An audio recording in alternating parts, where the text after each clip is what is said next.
जय हिंद दोस्तों।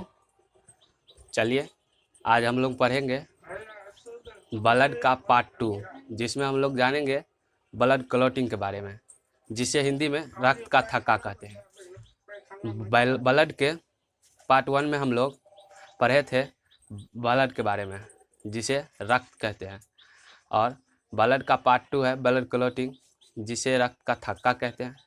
और इसके बाद ब्लड का पार्ट 3 आएगा, जिसमें हम लोग पढ़ेंगे ब्लड ग्रुप के बारे में।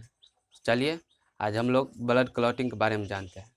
सबसे पहले ब्लड क्लॉटिंग में हम लोग ये जानेंगे कि शरीर में कहीं भी कट लग जाने की स्थिति में जब रक्त जम जाता है तो उसे क्लॉटिंग कहते हैं।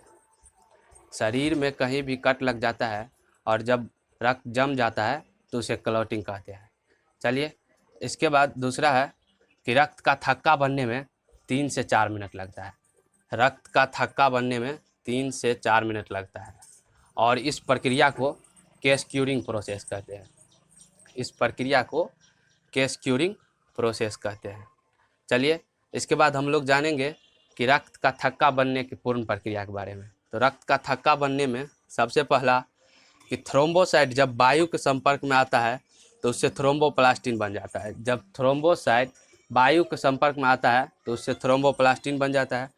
और उसके बाद जब थ्रोम्बोप्लास्टिन में कैल्शियम और प्रोथ्रोम्बिन मिलाया जाता है तो थ्रोम्बिन बन जाता है। यानी जब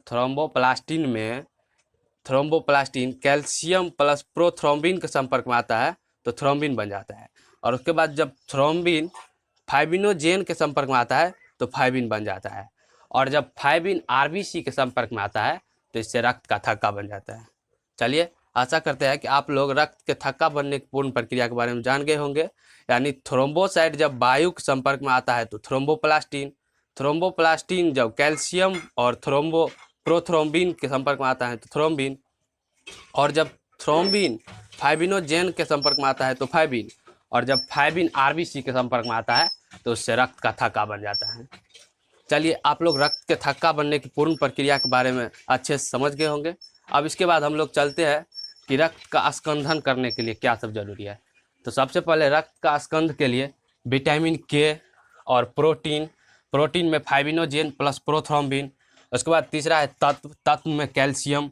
और चौथा है कि रक्त को जमने के लिए रुधिराणु मदद करता है, जिसे प्लेटलेट्स कहते हैं। रक्त को जमने के लिए रुधिराणु मदद करता है।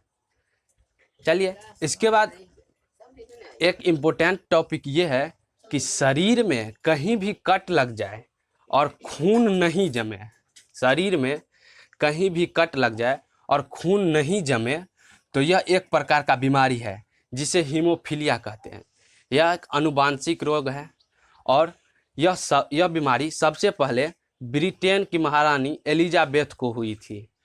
चलिए इसके बाद हम लोग जानेंगे कि यदि किसी व्यक्ति का खून शरीर के अंदर में जम जाए तो इसे हेमरेज कहते हैं।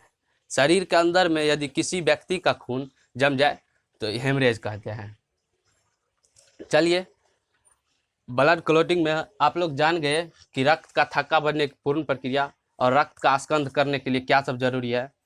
इसके बाद यदि कट लग जाने पर रक्त नहीं जमता है तो उससे हीमोफीलिया रोग हो जाता है। यह एक आनुवांशिक रोग है। इन सभी के बारे में जान गए। तो आज तक इतना ही। चलिए तब तक के लिए थैंक यू।